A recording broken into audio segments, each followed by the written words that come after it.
You're very welcome along to Science Week 2022. I'm delighted to be here. I'm your host, Mary Claire, but you can call me MC, and I'm joined by Seán, who'll be signing throughout the show. Hi, Seán. This year's Science Week is all about the infinite possibilities that science has to offer. And throughout the week, we'll be joined by special guests doing some experiments and exclusive content. So make sure and pop a message into the chat. Let us know where you're watching from. We might get all 32 counties by the end of the week. And we already have some shout outs coming in already. So a big hello to Sculvero in Horswood, County Wexford, St Mary's Boys National School in County Cavan, Emma's Junior Infants and Calis, ETNS in Drogheda, and Holy Family School of the Deaf. A big hello to everybody watching. But to kick us off properly for Science Week 2022, we have a little video for you to watch at home. Welcome to Science Week! Happy Science Week! Happy Science Week! Happy Science Week! Mark the Science Guy here to wish you all a fantastic Science Week 2022. Happy Science Week! Happy Science Week! Woo! Happy Science Week from W5. Just want to wish all those participating in the upcoming Science Week all the very best. I hope you all enjoy it and have a great week. Make sure to get involved in as much as you can. Keep exploring, keep discovering, and have fun. Happy Science Week! Happy Science Week! I can't believe it's here! Oh my god, I love science! Happy Science Week indeed, and I'm delighted to introduce our very first guest of Science Week 2022, Bianca Paige-Smith, who will be talking to us all about mindfulness, the science behind it, and maybe a few exercises as well. You're very welcome along, Bianca. Mary Claire, thank you so much for having me. Hi everyone at home, welcome to Science Week. I'm delighted welcome to be here. Welcome to Science here. Week indeed. Now, this year's Science Week is all about infinite possibilities that science has to offer. And of course, there is so much science behind mindfulness. And you're going to talk to us a little bit about that today.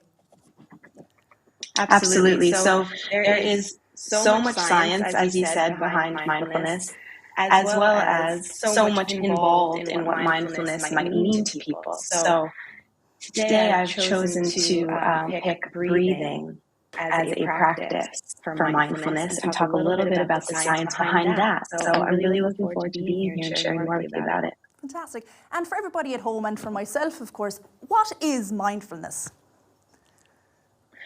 So mindfulness, through my own experience, my own words, of course, is a practice of a state of being.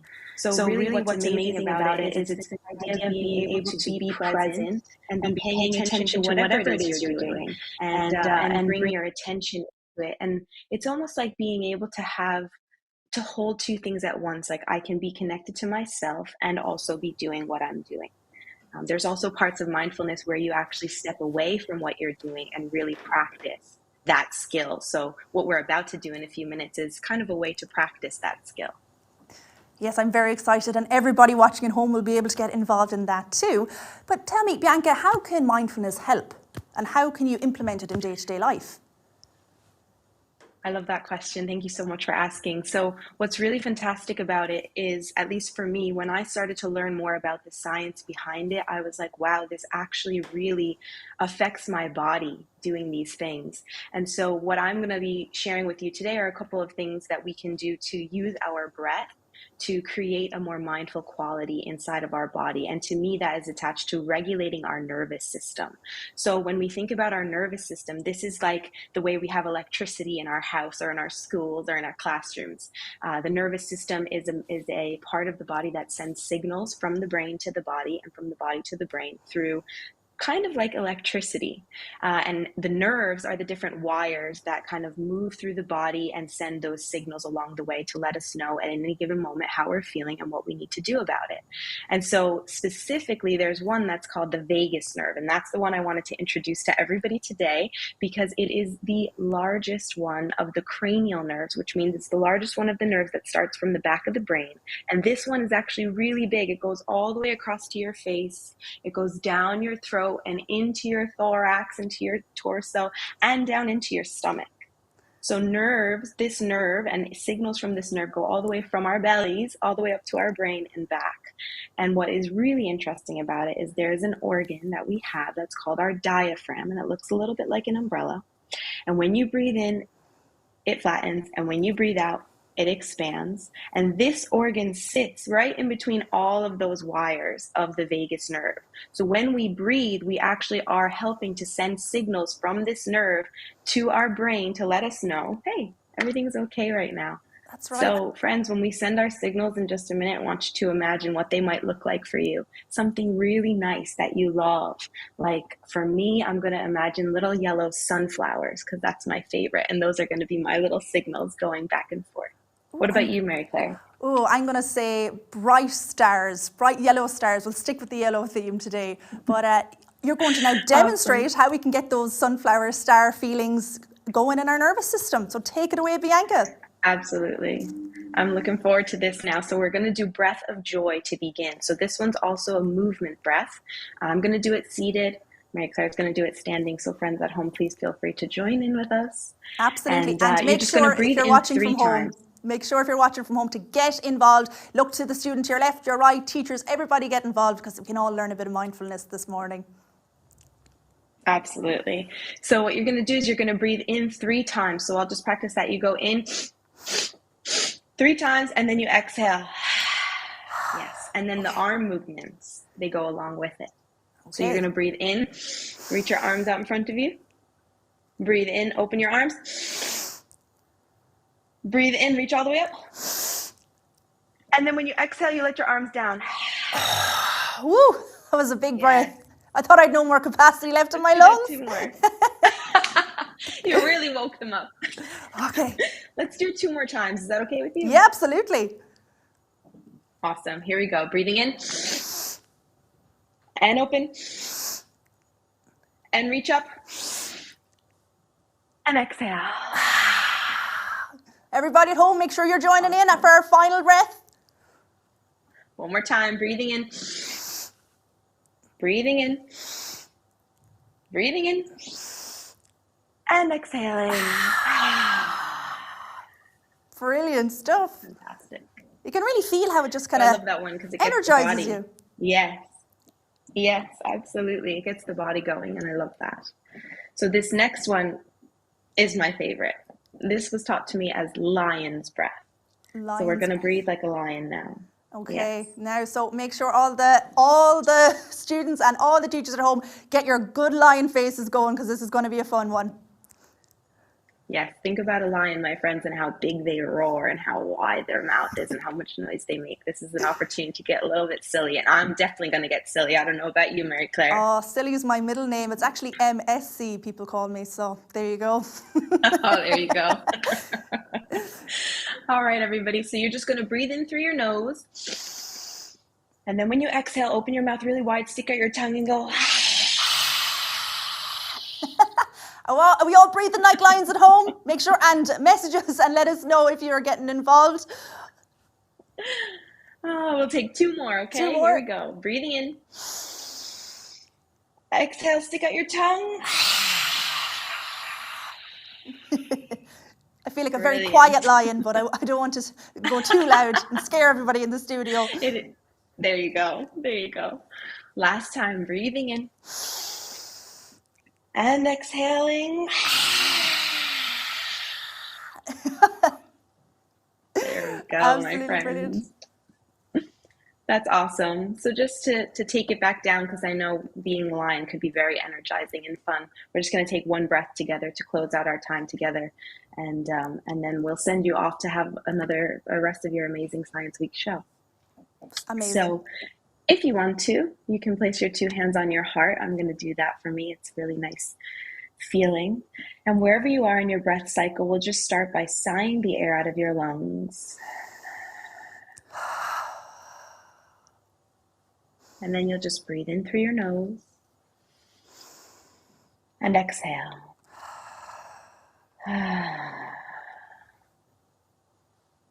Awesome. Thank you so much. Thank you. From a lion to a meerkat, I was going to say. Are they quiet animals? I'm not sure. But Bianca, maybe. Thank you so much for joining us, and I hope everybody had a nice, refreshing start to their day with that great mindful exercise. Now we have some more shout-outs coming in, and it's brilliant. We have Tara Hill in class 6, 4th class in Skull Column in CNS, and I'm very excited to say we have our first County Laois of the day, 3rd and 4th class in Camross National School in County Laois. Fantastic to have you all along. And now we have a very exciting video to show you all about sustainability from Airfield Estate in Dundrum in County Dublin.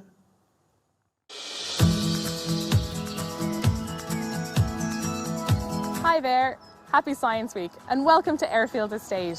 I'm Dr. Kirsty McAdoo and I'm Head of Education and Research here. Airfield is an urban farm and garden and we want people to really get to know their food. And we're lucky enough on the estate to have the whole food system here. Everything from fruits and vegetables growing in our organic gardens to cows and sheep and pigs on our farm. Airfield Estate was started by the Overend sisters and they left it for education and recreation for the people of Ireland. And that means we get to talk to people on a daily basis about their food, where it comes from, and how we can live more sustainably. So join me now as we go through the estate and see some of those processes that we couldn't do without science and scientists. So here we are in the farmyard at Airfield Estate.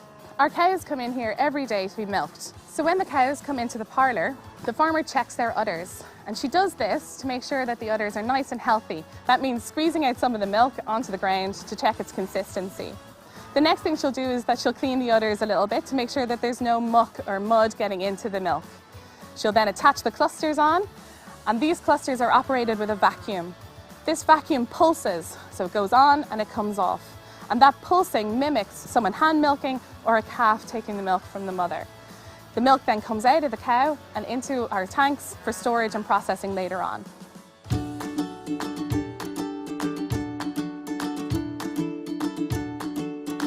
So sustainability is really important here at Airfield Estate.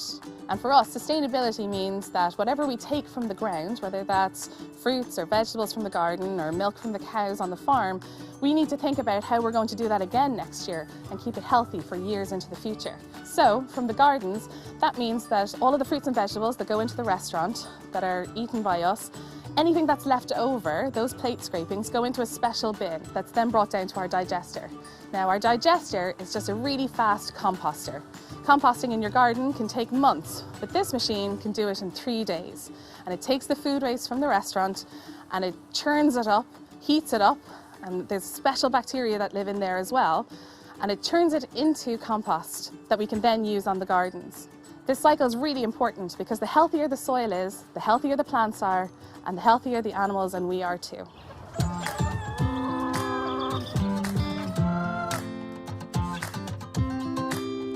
Being sustainable doesn't just mean looking after our food waste and our animals well. It also means being responsible for how we use our water on the estate and all the energy too. This behind me is our reed bed system. It collects water from the top half of the estate and we put it through this system where it's filtered physically through gravel and sand and biologically through plants like the flag iris that take out all the nasty bits. We then reuse that water in the toilets in our restaurant. This just means that we're saving water wherever we can on the estate. We also take all of the rainwater that falls on the farm roofs and we store it in big tanks under the ground so that during the summer months we can use that to water our plants. We have to be really responsible with energy use as well. And that means across the estate we've put photovoltaic cells on the roofs. These cells capture the energy from the sun and feed it into our electricity system, which means that on a good day we're providing about 70% of the energy that we use on the estate from the sun itself.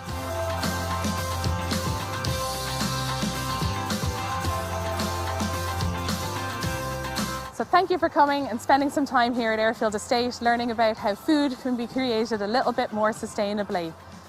We'd love to have you come and visit us and see how it's done in person, but in the meantime, have a fantastic Science Week.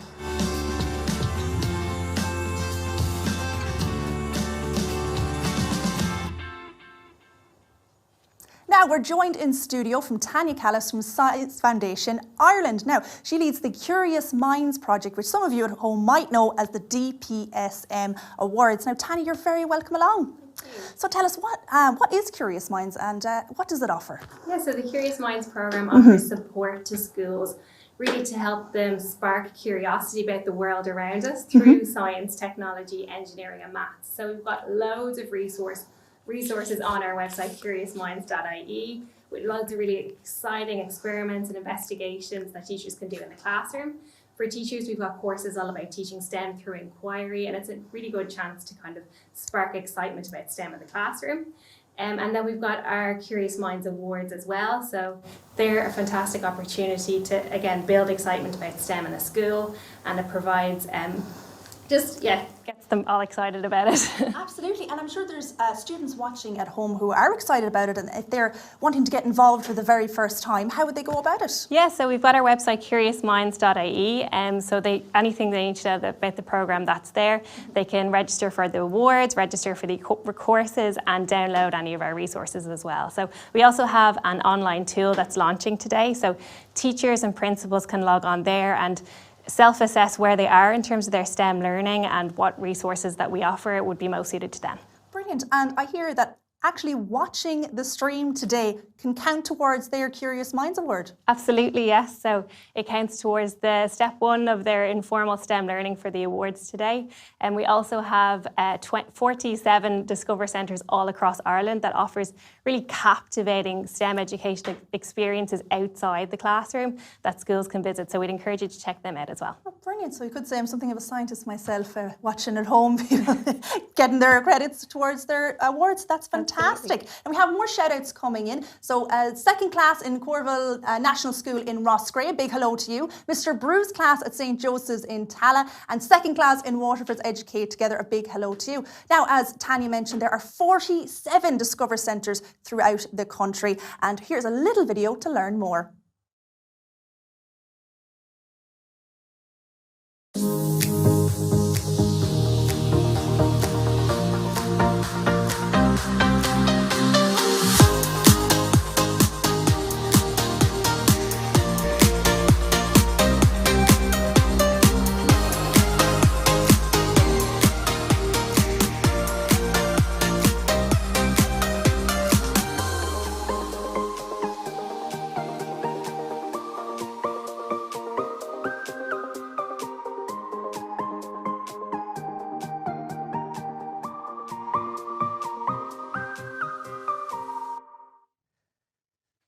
Now, and it looks like I might be discovering something myself today here in the Curiosity Lab, because I'm joined by Susie from Braintastic and a lovely assistant Leah as well, who will be helping us with some experiments today. So Susie, tell us, what is all the equipment and everything you have here today, and what do you have lined up for us, because I'm getting a little bit nervous, I'm going to admit. Don't worry. So I'm going to tell you a little bit about our brain, how it works, and I'm going to do this by recreating a very, very old experiment. Okay. So first of all, I'm just going to hold this up and not drop it. This is a human brain. Roughly about this size, yeah? Yeah, so it weighs there we go. Weighs about 1.4 kilos, so that's about the size of a small chicken. Wow. And inside your brain, there are about 86 billion nerve cells called neurons. So this is a neuron. Oh. Yours is maybe a little bit smaller. Probably not as cute, I'd say. Yeah, probably doesn't have a face, but this is kind of what we're looking at. So neurons, they all connect up together. They make about 100 trillion different connections. So that's 1,000 times more connections than there are stars in the Milky Way. Wow. And this is how your brain sends messages. So it sends messages around your brain and also sends messages from your brain to the rest of your body. Okay. So I think Bianca said this earlier, that your brain uses electricity to do this. Yes. And it's exactly the same electricity that we'd use for lights, for your phone, all the same stuff. So this was discovered about 150 years ago by a scientist called Luigi Galvani. Okay. So Galvani did a bunch of different experiments on a lot of different things, but the thing he's really famous for is doing experiments on dead frogs. Ah, lovely. Yeah. That's we could bring in the dead frog now for the experiment. That'd be great. So unfortunately, I'm not sure why. I think they didn't have internet then, so you have to entertain yourself somehow. We don't have a dead frog. Okay. Harder to come by than you think they are. But he found that if you put a little bit of electricity through a dead frog's leg, you could make it twitch like it was still alive. So, Frankenstein, you might say. Very good. It actually was the inspiration for Mary Shelley's Frankenstein. Ah, so, there you go. There we go. So what we're going to do today is recreate this experiment. Leah has very, very kindly offered to be my dead frog. An honour, I'm sure, Leah. I'm sure. I'm so honoured. And we're going to see if we can use this electricity, just like your brain would do, send this message from your brain through your nervous system into your muscles. We're going to see if we can kind of hack into that and just make get access to her muscles using some electricity. So Well, okay. you just give me your arm. We've already got her electroded up. Here's the arm we prepared earlier. Yes. And the reason we've got it here is because there's a nerve that runs along your arm called the ulna nerve. It runs really, really close to the surface, so it's nice and easy for me to access. And it's the reason that if you hit your funny bone, it really, really hurts. Yeah, and it's really not that funny. Not funny at all. Not at all. Yes, because you're hitting directly onto that nerve. Okay. So this here is a TENS machine. Ah. And TENS machine is a medical device. It's used for pain. And it sends a little electrical impulse. So we're gonna send that through Leah's arm. Not causing pain, I hope. How are you feeling? I'm a little bit nervous, but I'm so excited. Okay, so if you just relax your hand, so nice and floppy, and just kind of hang it down. And I'm going to turn it on, and we're going to see if you just watch your hand, see if we can make it move. So you might not feel anything yet. Can you feel that now? Oh, now I can definitely feel it. Are you doing that, Leah? Not on purpose. No, I'll do it one more time. Just turn it on. It's alive! It's alive! So I'll turn that off now. Take that away from you. But what we've done here is exactly the same as your brain would do. It's sent that signal, that electricity from your brain down through your nervous system into the muscle, and we've managed to just do exactly like we would have done with a dead frog. Oh my goodness, and what amazing dead frog experiment that is. Now, I believe in the next part of this segment, I'm going to be hooked up to Leah, and somehow we're going to be creating electricity and movement together, is that right? Yeah. Right, so while we, get that all hooked up, we have a little video from you for W5, an interactive discovery centre in Belfast, and they're going to tell us all about the very first vaccine and the man behind it.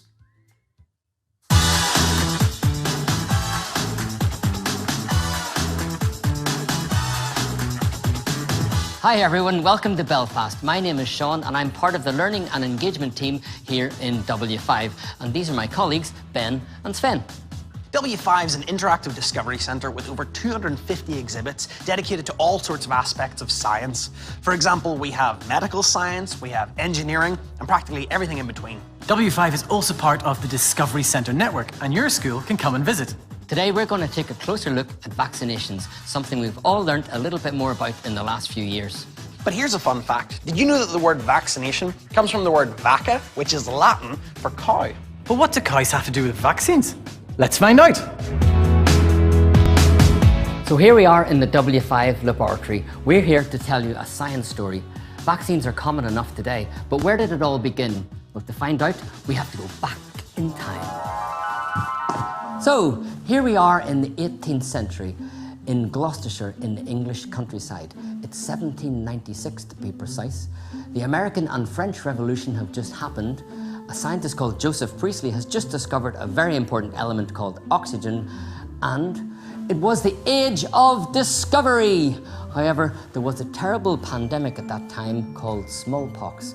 Smallpox was a horrible disease which killed many people in the towns and countryside. However, it was a well-known fact that if you did catch smallpox and survived, then you never caught it again. Now remember that fact because that will come up later. But now let me introduce to you a cow called Blossom. This is Blossom. Now poor old Blossom was sick. She had a terrible disease called cowpox. Well, many cows caught cowpox at that time, a bit like chickenpox for cows. But let me introduce you to Blossom's owner, Sarah. Sarah Nelms was a milkmaid and she had a terrible boil on the back of her hand. She was worried that she might have smallpox, so she went to visit her local doctor. Her local doctor was Edward Jenner. That's me. Okay. Now, Dr. Jenner had a close look at Sarah's boil. Now, he knew that milkmaids sometimes caught cowpox from their cows, and he asked Sarah, "Is your cow sick by any chance?" Yes. Aha. So he told Sarah not to worry, it's not smallpox, it's just cowpox, which is not anywhere near as dangerous. But this gave Dr. Jenner a big idea. And that's because at the time, there was a rumour going around that if you caught cowpox, you consequently didn't catch the much deadlier but quite similar smallpox. This is the first part of Dr. Jenner's famous experiment. He took an old knife and he picked the scab from the top of Sarah's cowpox boil, like that. Then he very carefully squeezed the boil and collected the pus and put it into a small jar.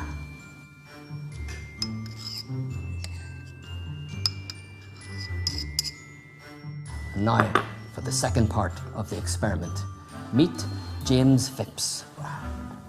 James was the gardener's son, a small boy just 9 years old. However, he had a very important part to play in our story. Dr. Jenner was going to infect him with cowpox. So he took James's arm, he cleaned his knife, and made a small cut about here. Then he took some of the cowpox pus from Sarah's boil and infected James. And of course, James got sick, but it was just cowpox, and he was fine. He got better in just a few weeks. Now, for the third and most deadly part of our experiment. James had had cowpox, so now Dr. Jenner was going to infect him with smallpox. Because Dr. Jenner had had smallpox when he was young, he knew that he wouldn't get it again, so he collected some pus from some of his smallpox patients into a jar. He opened the deadly jar. He took out some of the pus, and this time he infected James with smallpox. And he waited, and he waited, and he waited. And what happened? What did he learn? Something amazing happened. James did not catch smallpox. Everyone was relieved, and Dr. Jenner had invented vaccination! Wow, but what did people think of these vaccinations? Did they trust them? Well, that's a good question. At first, people were rather suspicious of vaccinations. Some of them thought they might even grow horns and tails and begin to moo. But gradually, people got used to the idea because nobody wanted to catch smallpox. So they came to Dr. Jenner's surgery. He infected them with cowpox and essentially vaccinated them against smallpox. And he saved many, many lives. So here we are back in the 21st century. Thanks to this new branch of medicine invented by Dr. Jenner, smallpox was eradicated from the world in 1980. But how does it work? Well, when we are first infected, we still get sick, but our immune system makes antibodies, and those antibodies help us to fight back against the disease. If we're exposed to the disease again, we already have many copies of the right antibodies to fight that disease, so we don't get sick.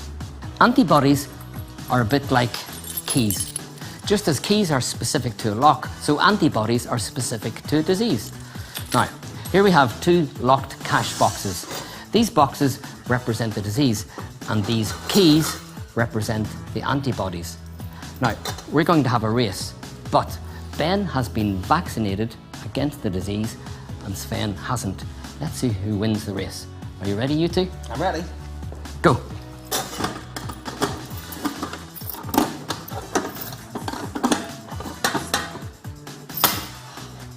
Poor Sven didn't have many copies of the antibody. However, Ben had many copies of the right antibody and was able to fight the disease. These days, there are lots of different vaccinations for lots of different diseases, and some people are still a bit unsure about them. But the main thing is that the vaccinations themselves are way safer than the actual diseases that they protect us against. And if you're over 13 months old, which if you're watching this you probably are, then polio, typhoid and tetanus are just some of the conditions against which you are protected if you're vaccinated. We haven't heard of many of these diseases because we don't catch them anymore, and that's all thanks to a country physician called Edward Jenner. A milkmaid called Sarah. A gardener's son called James. A big jar of pus, and of course, a cow called Blossom.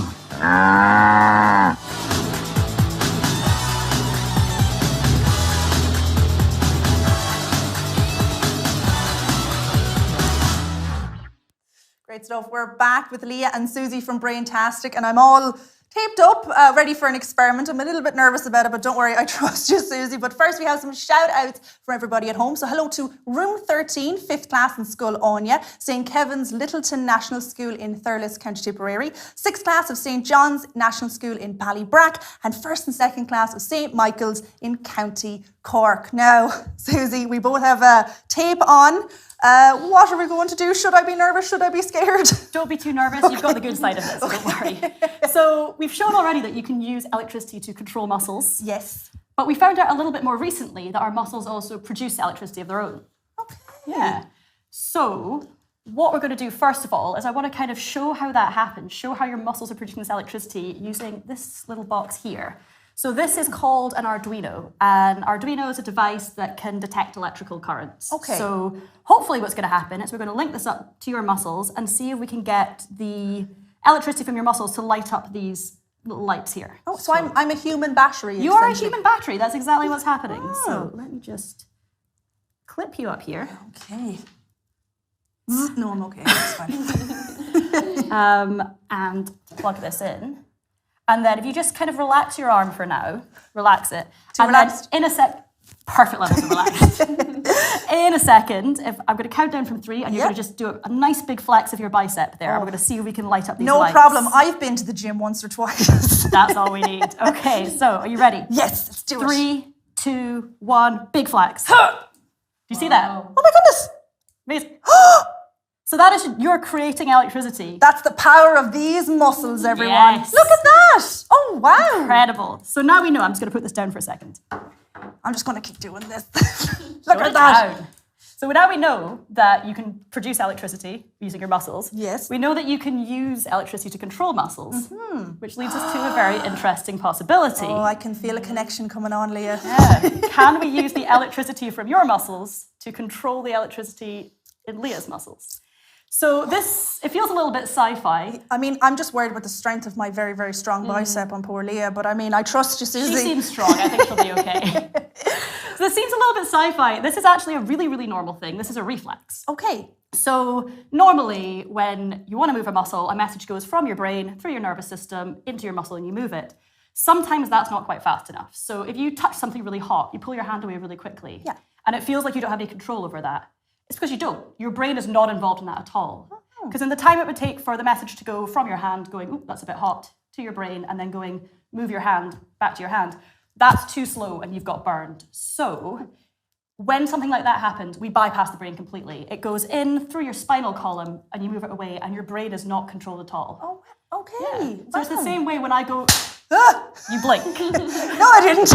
I'm totally focused and in control. So that was a reflex. Your brain was not involved in that at all. Thanks. So what I'm going to try to do now is I'm going to link the two of you up. So Leah, I'm just going to plug you back into the TENS machine. I'm going to link you up and see if we can create a reflex. But instead of going through one person, we're going to go through 2. Okay. And instead of it going through your spinal column, we're going to go through my box here. So I'm going to turn this back on. You shouldn't feel anything for now. You feel nothing? No. Cool. So relax your arm, nice and floppy. Okay. You have your bicep down. In a second, I'm going to connect you up. I'm going to count down from 3. And we're going to see what we can do. Right, are you ready? Yes. So 3, 2, 1, big flex. Was that, you good? Yes, I'm good. Are you okay to do one more? Sure, I'll go do for it. a little one. I'm sorry, I just don't know my own strength, everyone. Clearly. 3, 2, 1. 1. Oh my goodness. Amazing. Look at that. Okay, I'm just going to really quickly unplug this before MC goes completely mad with power. That is amazing. So it just goes to show that technology or ideas from 150 years ago in practice today. So thank you so much. And Leah as well, our lovely frog assistant, you might say. What a day one it has been. We've learned about vaccines, the nervous system, mindfulness, sustainability, and curious minds, all in one episode. Now make sure and send in any questions you may have for our next episode on Wednesday to scienceweek@sfi.ie because we'll be answering them live on the show. In our next show, we'll have the amazing Dr. Naomi Lavelle, Dale Treadwell, and amazing triangles from 11:20 this Wednesday. And we hope you can join us again. And thanks very much for watching.